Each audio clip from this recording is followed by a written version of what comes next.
Hi and welcome to OUTthink. I'm Lawrence Akers. I'm a clinical hypnotherapist, member of the LGBTQIA community, and a passionate advocate for mental health. These podcasts have been made in the hope of sharing insight into issues that impact on the LGBTQIA community. Today we're chatting with Scott Brennan on the topic of LGBT community and humour. Scott is an actor, comedian and writer who has appeared in the Melbourne International Comedy Festival, countless television shows including Skit House, Comedy Inc., Agony Uncles and Neighbours, podcaster on Talking Poofy, 1/3 production company Mashup Pictures, and more recently had a short online series Housemates on ABC iView. Bit of a mouthful there. Welcome, Scott. No, I've often been described as a bit of a mouthful. That's what I've heard. That's what the graffiti says anyway. Yeah, I think in the spirit of today's theme, we should also try to work in as much innuendo as possible. Great. It could mean that I might find it a bit hard in editing afterwards, but we'll worry about that. That's fine. As it goes. That's fine. So as a topic, I guess this one is a little left of centre and potentially a little vague. However, I guess when you consider how gay men are often used as the joke in some shows. I'd say you could have said the butt. The butt of the joke, jokes. and that would have been your innuendo. We could have had a tick. Actually, when I was researching this, that was what I searched in Google, butt of the joke. Really? Yeah, like I didn't hit the images tab. Oh, damn. And also how gay men use humour as a defence mechanism themselves. So when you explore that, you can begin to realise how much psychology is actually hidden underneath this topic itself. Totally, yes. So I guess let's start off talking about you, Scott. Mm-hmm. So when did you first realise that you could be funny? I don't know if there was ever a kind of defining moment. A little while ago, I sort of got my mum had kept all of my school reports, all the way from primary school all through high school. Every single one, from pretty much every single teacher says is easily distracted and needs to talk less. So I've always been a big talker. Luckily, I've made a career out of that. Hooray for me. But I think I was very shy when I was quite young. And I grew out of it sort of eventually, and I think it was just a gradual thing, but it was one of those things where I sort of grew out of it and then kept going and kind of went to the other extreme. So I think probably about sort of late primary school, I started doing just little plays with some friends that we'd perform for the rest of the class, and that was kind of the start of it all. And I guess that was when I discovered that I could be funny. But I think, being a teenager is a pretty awful time for most people. And I was no different. There was the sort of bullying and all that kind of stuff. Because not only was I the class nerd, because I was really into kind of Doctor Who and Star Wars and all that kind of stuff, but also the class fag. Because, you could see it from space, let's face it. So that was a winning combination at Faulkner High School with its big sort of soccer team and all the macho bullshit going on. Was that something were you aware at that time that you were gay, or was it something you just innately felt that you were different in that sense? Just innately different. It took me a little while to kind of come to terms with the whole gay thing, but I knew I was different. I like to read and I like to knit, to be honest, but love Doctor Who and all that kind of stuff. So I was more kind of in my head than most of the other kids.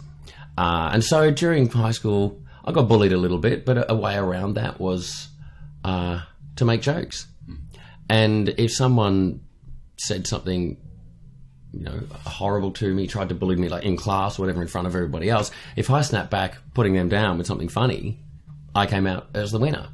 And I don't think that was ever really the idea of going, oh, I can be funny and that's how I can deflect this. It was kind of very much a natural thing, which I think a lot of gay men, a lot of people just naturally find. It's only kind of in retrospect that I can go, oh, actually, that's how I got around that. But also, it kind of took the pressure off a little bit. When you're a teenager, you're just desperate to be popular. You're desperate to be liked. And it's that validation. Absolutely. That people need in order to feel they're at least even equal, especially when they feel that there's something innately different about them. Yeah, yeah. And now I look back and go, why did I even want to be equal with those people like that?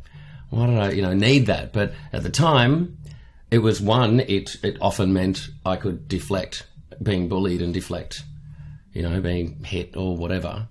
and at the same time made people like me. So I don't think, in answer to your question, I don't think there was ever really a moment. It was just a gradual thing that it kind of became second nature, which I'm kind of glad that it did. How do you think life would have been for you if you hadn't discovered that sense of humour? Well, it would have been completely different, because it really has kind of directed my entire life. But in terms of that kind of thing, gosh, I can't even imagine what my life would be like. It would be so very different, because it's like that sense of humour is so tied up with things like my kind of self-esteem, I guess, and the entire direction my life has taken, also, and my kind of the core view of myself. Yeah. That I really do think, I would be a completely different person if I hadn't discovered that. Oh yeah, I have to meditate upon that, Lawrence, because it would be so vastly different. There's that theory that there's parallel universes out there with every possible... Oh, yeah. So somewhere there's a universe with a Scott Brennan that isn't funny. Yeah, wow. What a sad place that would be. Awful. Oh, gosh, I can't even imagine. But yeah, somewhere I'm married with 3 kids. I'm working as an accountant or something. Yeah, my favourite colour's beige. I quite like beige, actually, but that's a whole different story. Mm-hmm.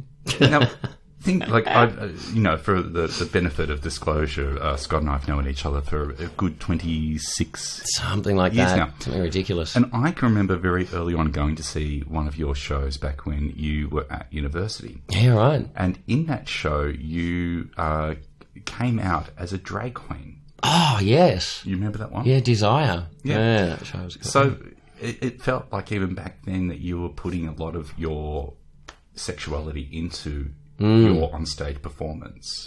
Well, I guess sort of back then, I was a pretty new gay back then. I came out when I got to uni. Freshly unwrapped. Freshly unwrapped. Yeah, I smelt like the inside of a new car. Yes. And the inside of a new gay. That's not go there. But I think at that time, I really... It's kind of like I really embraced the gay in a way as an identity, because I think because I really liked, I had an okay time at high school. The ladies in high school were much better for me, because I kind of found my clan. But when I got to university and I met all these different new exciting people, it was like that was when I really kind of blossomed and I became myself. And so it was the first time I'd kind of found a group that I actually fit in with. Particularly, like you mentioned, doing that show in the theatre department at Melbourne Uni and doing artsy stuff, because no one ever really did that much when I was growing up. So to actually find people that were kind of a bit artsy and were doing performance and drama and comedy and all that kind of stuff, but also were gay, and actually finding that group that I finally fit in with, I plunged headfirst into becoming part of that group and identifying with that. So I think a lot of gay men do this, that when they finally come out, it's such a relief that they finally fit in and they can be themselves, that they become uber gay. Like everything becomes about being gay. And I think I did that for a while. And so it was very much a kind of big part of saying, no, I'm finally here. This is me. I'm here. I'm queer. Get used to it, girlfriend. I still can't do that. I still can't pull that off. No. That was admittedly pretty weak there. Yeah, thanks. As a performer, yes, as a performer. Yeah. Well, as an entertainer. Now you made me sound like Peter Allen. I love it. Where's my piano? Where's that kid with my skinny latte? As a performer, you've never actually, I don't think you've ever really hidden the fact that you were gay. No. But you also haven't necessarily had all your material or content revolve around that topic either. How much of a temptation is there to write in gay jokes? Oh, I'm always trying to get them in somewhere.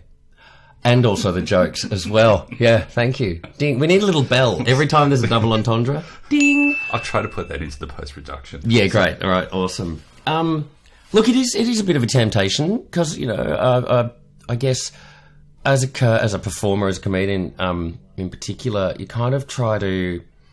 It's all about finding your own identity. Like every comedian has to kind of go, right, well, what's my voice? What's my story? Because the most successful comedians and the most interesting comedians are the ones who speak most personally. And so, of course, if I'm going to speak personally, I'm going to talk about being gay.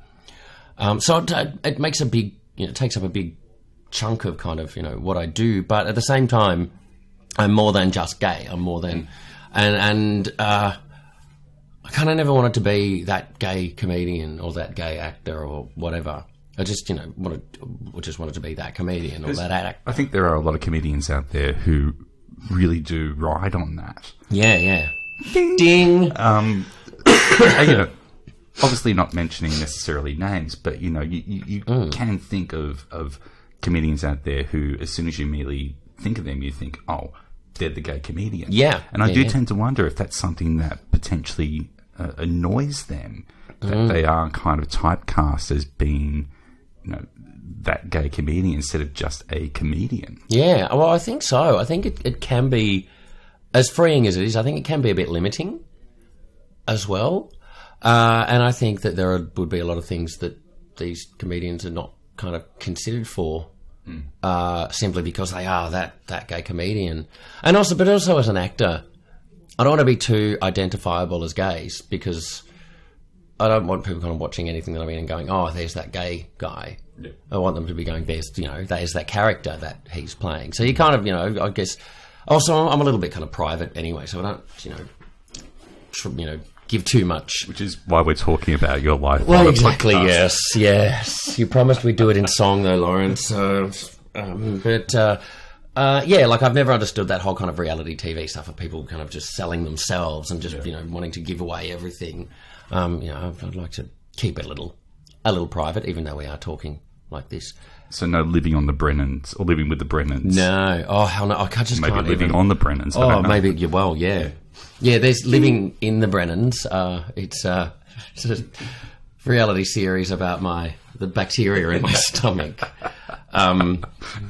Moved to the colon for the second series. It's a story about a tapeworm.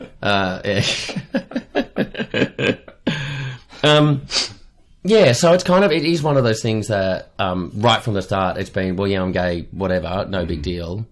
I never wanted to do kind of a big coming out, new idea, anything like style. That. No, yeah, just all that kind of bollocks. It's just, no, this is just who I am. Remember that episode of Skit House that made you laugh and cry? Yeah. Actually, it's interesting you asking about kind of my childhood and growing up. I played a character on Skit House called Glenn Bush, who was a teenage boy. And he came from a comedy festival show that I'd done. But he just talked like that, and everything kind of went wrong for him. He was a real kind of outsider, a real, a bit of a sort of loser. And that was very much me in my teenage years. And so I'm very proud because he was clearly a gay teenager, but it was kind of not ever really spoken about. Yeah. But, within the stuff that I did, you can see that he's gay. So I'm very proud to have played a gay teenager at the age of 30, 35. To be able to pull it off still. Yeah, exactly. Yes. Mm-hmm. And, there is that belief that for humour to work, there has to be an element of truth. Yeah. And I guess that potentially you may have created quite a few characters over time that have got a part of you in them. Yeah, absolutely. Oh, ding. They just naturally come out. Ding! How many people have we lost listening by this point? Yeah, that's all right. Mum's still listening. That's okay. That's right. Hi, Mum. Yeah. It's an element of truth and also a reflection of society that it comes from. When you're writing something that has got the potential to be taken perhaps the wrong way, how do you know how far you can take it before you have to pull it back in again? That's a good question. I don't know if I know the answer to that. Normally it's someone pulling aside and going, Scotty, So it's someone else doing the censorship. Yeah, kind of. But you kind of have to do it yourself. But I guess it's all about kind of... Because you hear people say you can't joke about that, you can't joke about that. I believe that comedy is just another art form, another way of talking about stuff. And it's actually a really effective way of talking about stuff because if people are laughing, they're open and they're listening, and so you can actually talk about really serious stuff in comedy, and it's not kind of heavy and dark and whatever. I think you can make jokes about anything, but it depends on what that joke is. Like, for example, the rape jokes, for example.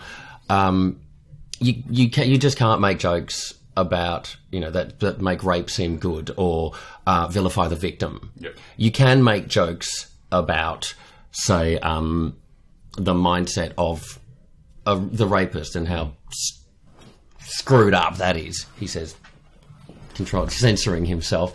I think the thing is, you have to look at the kind of the butt of the joke. Who or what is the butt of the joke? What exactly are we laughing at? Yeah. If we're laughing at how fucking ridiculous it is that all these men seem to think that it's okay to go around touching women without them wanting to, then that's a perfectly acceptable joke to make. But if you make a joke where it's like, I don't know if she was asking for it, whatever, then that's the wrong sort. Does that make sense? It does. For me, it's about is the joke being made? Are you laughing with the person, or are you laughing at the person? Yeah, exactly. And sometimes there's a really fine line there in terms of where that can be potentially crossed. Yeah.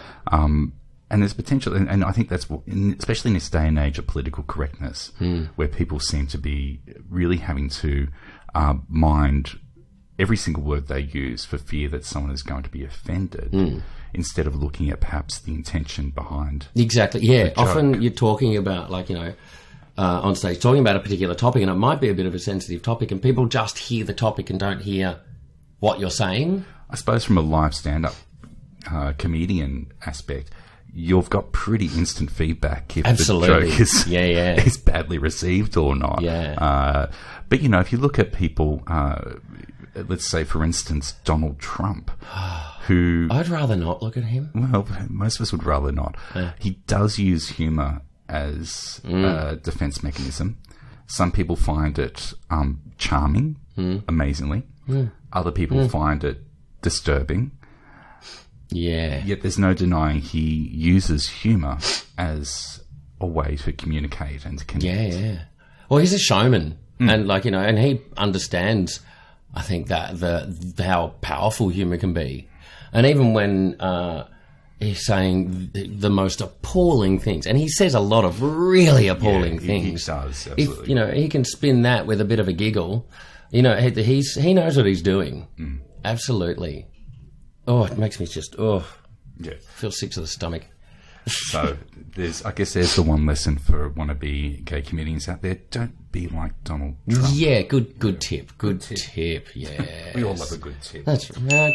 Oh, jeez, this bell's gonna break. The thing is, I was sitting there this morning researching this and writing paragraphs of deep, meaningful content, and yet here we are ringing a bell more often than not. Yeah, hell yeah. Hells yeah. Let's talk about how the gay community use humour to bring it together. Because I wrote something here that says, it's a reflection of society. It comes from, for this reason, laughing with or at the gay community, gay and lesbian community, can be both something that brings us together, as well as something that can bring each of us down in shame and self-loathing. We're all bonded over a joke in some cases while being the butt of someone else's joke and having felt the intense anger, shame, humiliation, embarrassment that can accompany that. It wasn't funny to us, but it was sure funny to them. And I think it's interesting to look at how gay men do use humour. Why do you think gay men are so fond of humour? Well, I think we've all had to develop that defence mechanism to some extent that we talked about before.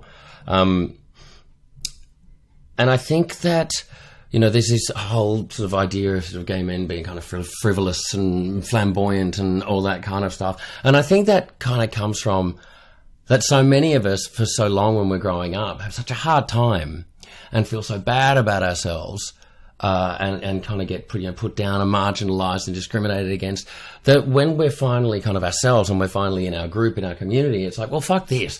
Let's just have fun. I felt so bad for so long that it's all about the disco. We're all going to dance. We're all going to, wear outrageous colours. I think that's where a lot of that comes from. that it's like, screw you, and not only are we going to be open and out and gay, but we're going to be so over the top with it. It's a reaction against all of these attitudes. So it really is a kind of, screw you. I think also when you consider we're a similar age, and when we were growing up, there weren't many gay role models to really look at. No. And if you look at what was on television, the one we were talking about before we started recording was Mr. Humphreys from Are You Being Served? Who was my first boy crush. Yeah. I was obsessed by him. I'm not quite sure how to react to that either, listeners. No, that's all right. Neither am I. I'm still dealing with it. I'm free. And he was kind of like, he was a likable character. He was over the top, camp, and flamboyant. And I think the underlying subtext for a lot of the gay characters back then were, the lisp, the limp wrist, effeminate, an embarrassment to manhood, flawed in some way. And, it wasn't ever stated as that. But we picked up on that. Yes. And I think there was a fear in some ways that we were going to end up being that the over other. the top. Yeah, sissy. absolutely. And, when you consider that for many years, one of the biggest insults when you were growing up was to, something was, oh, that's so gay, or you're so gay. That was easily, top 5 insult level. Yeah, up until sort of fairly recently. Actually, I was on a tram a little while ago, and I heard these teenagers talking, and instead of saying, oh my God, that's so gay, their insult was, oh my God, that's so homophobic. You're so homophobic. And I so almost... It's completely 180. Yeah, I almost went and kissed them, but, that would have been gay. That would have been so gay. Yeah, so gay. But it is true, yeah, there's, the gay man has always been kind of the other.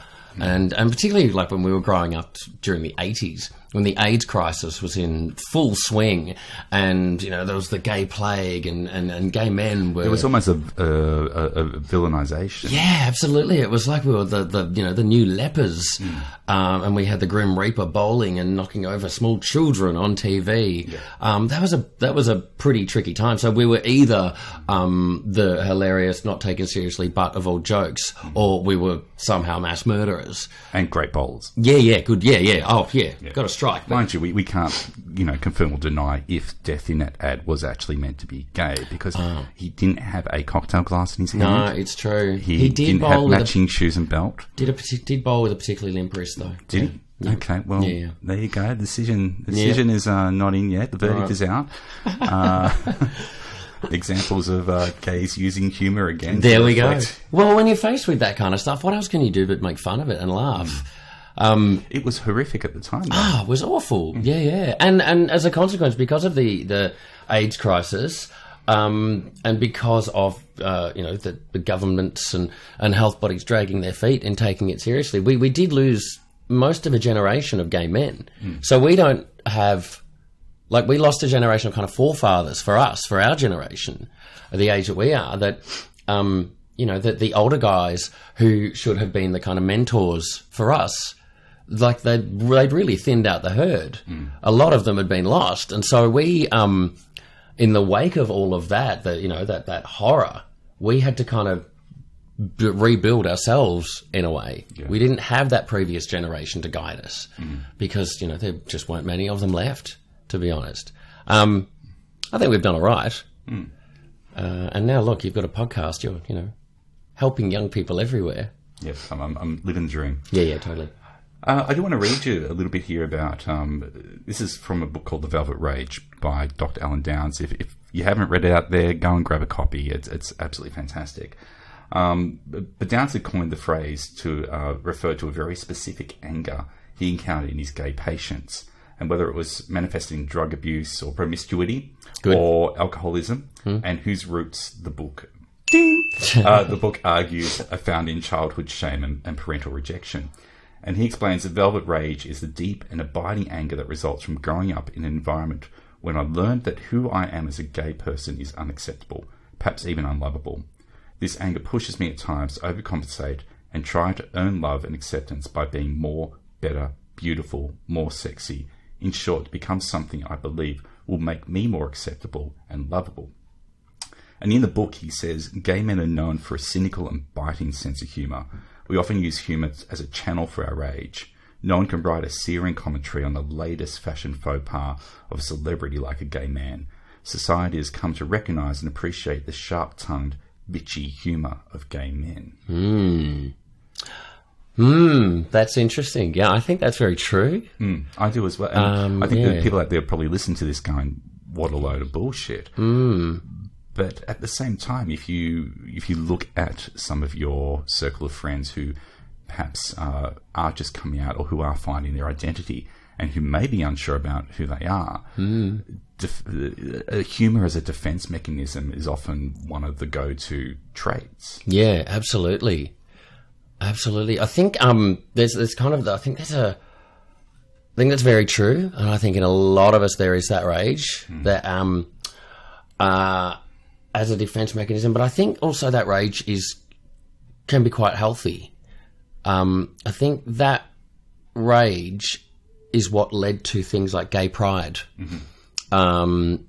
Gay pride is the ultimate fuck you. It's the, we not only are we still here after discrimination, after vilification, after being bashed and murdered and bullied and thrown out of houses and thrown out of families. Not only are we still here, but we are out loud and proud, and we're going to be proud of who we are.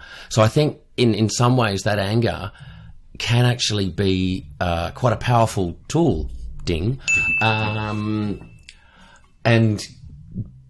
going beyond just a defense mechanism, that anger, I think, is what powers a lot of gay men to really be kind of out and proud and loud and has kind of, steered people's lives. So I don't think that anger is necessarily entirely a bad thing.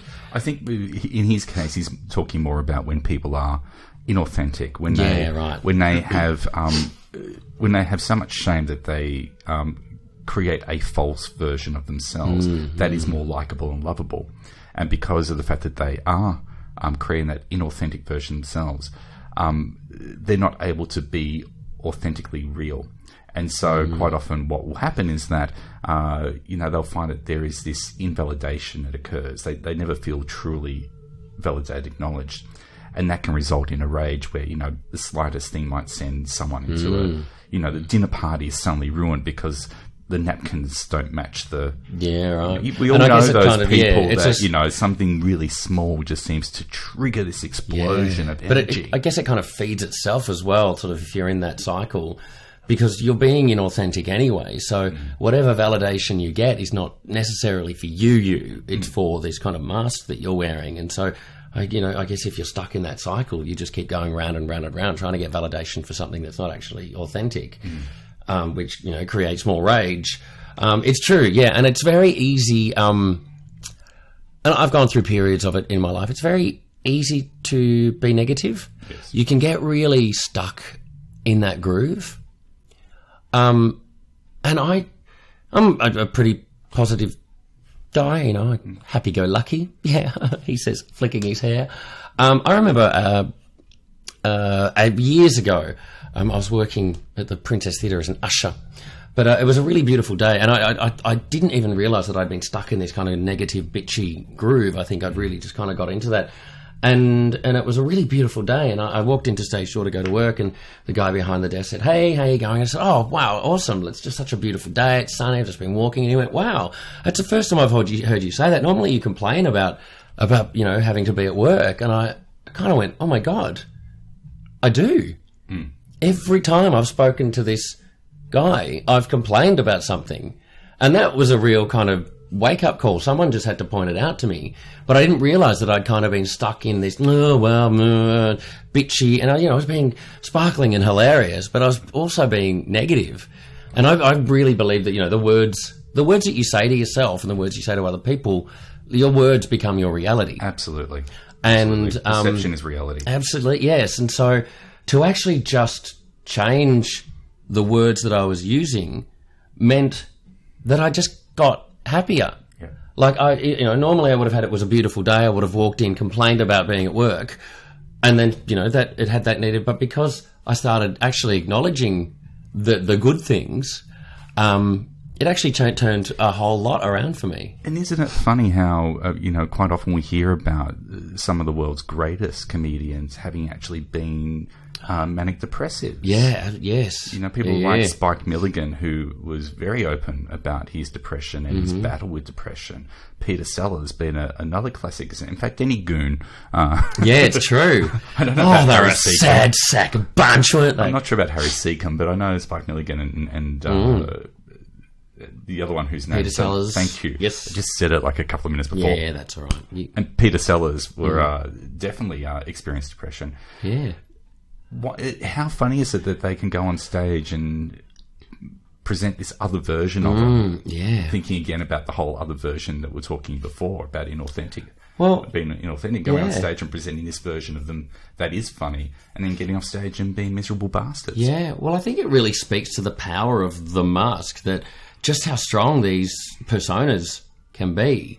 I think I know a lot of comedians, and there are a lot like that. I think there is something to be said. One, about the fine line between like humour and insanity. It's kind of a mixed bag. I know a lot of comedians who, with a variety of sort of backgrounds, and a lot of them have sort of issues in their backgrounds, and that comedy is a form of therapy. But I also think that, like, really good comedians are also really smart. And I know a couple of comedians that, if they weren't doing comedy, I have no idea what they would do, how they would function. Do you know Daniel Kitson? English comedian, just a stunning, brilliant comedian. Total kook, complete kook. I can't imagine him working in a shop or anything like that. If he wasn't doing comedy, I don't know what he would be doing. But he's an absolute genius at comedy. Ross Noble is the same. Yeah. I don't know what could he possibly do. So I think that a lot of comedians, people like Ross Noble, Daniel Kitson, a lot of big comedians, ones that will never talk to you again after. Yeah, exactly. Yes, no doubt they'll be listening to this. That's absolutely. But they're incredibly intelligent. But they're incredibly intelligent in such a way that means that, and then they examine things in such a way that it means that life is kind of hard for them. I also think of Stuart Lee, who's devastatingly intelligent English comedian, but when they, when their minds work in this particular way and they start examining how life is and all that kind of stuff, that they can't be happy with it. It's kind of like they're too smart for this world in a way, and the only way to deal with stuff of that magnitude is to just take the piss out of it and laugh at it. Because if you didn't laugh at it, you would end up in a big heap. So I guess in some ways, like Peter Sellers, Spike Milligan, that the comedy was what saved them. I think it is interesting that you're talking about comedy being used as a therapy, because I know certainly when you look at people like Richard Bandler, who is one of the co-founders of NLP. One of the strategies he will often use when someone presents with something that's ridiculous is to make it even more ridiculous. Yeah. And blow it up. Yeah. Now, of course, the danger there is that if you haven't got rapport with the person you're working with, it will come across as incredibly condescending, insulting, and you'll destroy any chance of that working relationship. So, picking and choosing how and when and, why you do this is going to be absolutely critical.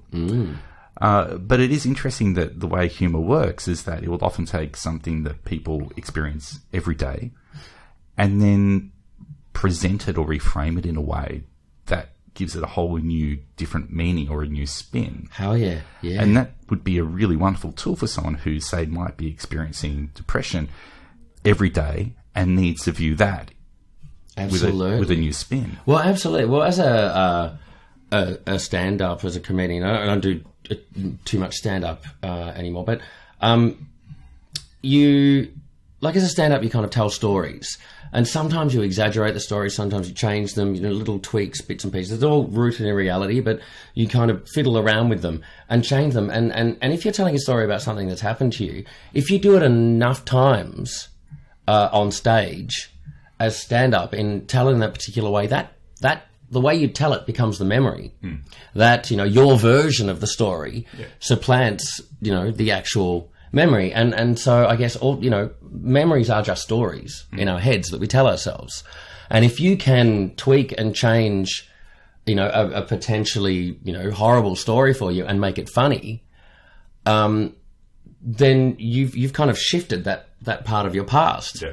And I guess that's basically kind of what therapy is, reassessing and reviewing things that have happened in your past and framing them in a different way. And so it's, that's just kind of a natural thing for a comedian to do. The other thing to keep in mind, of course, is that two people could experience the exact same situation and have two very different experiences from it. Yeah. And so their memory is not just remembering that event, it's remembering their version of that event. How many times have you got together with a friend and recounted a particular story, and you have two very different things what's going on. So it really does come back again to what kind of things you're telling yourself. If you tell yourself that it was a really disastrous situation and everyone was laughing at you, when the reality is that those people probably forgot about you 5 minutes after the event. It's something that you're holding on to for a while and allowing it to do some damage. Yeah, well, but it's a great story. Yeah. Well, I read a great quote recently. Me too. And that quote was, "It's only embarrassing if you're embarrassed." Yes. And that's like, it's so true. If you just go, screw you.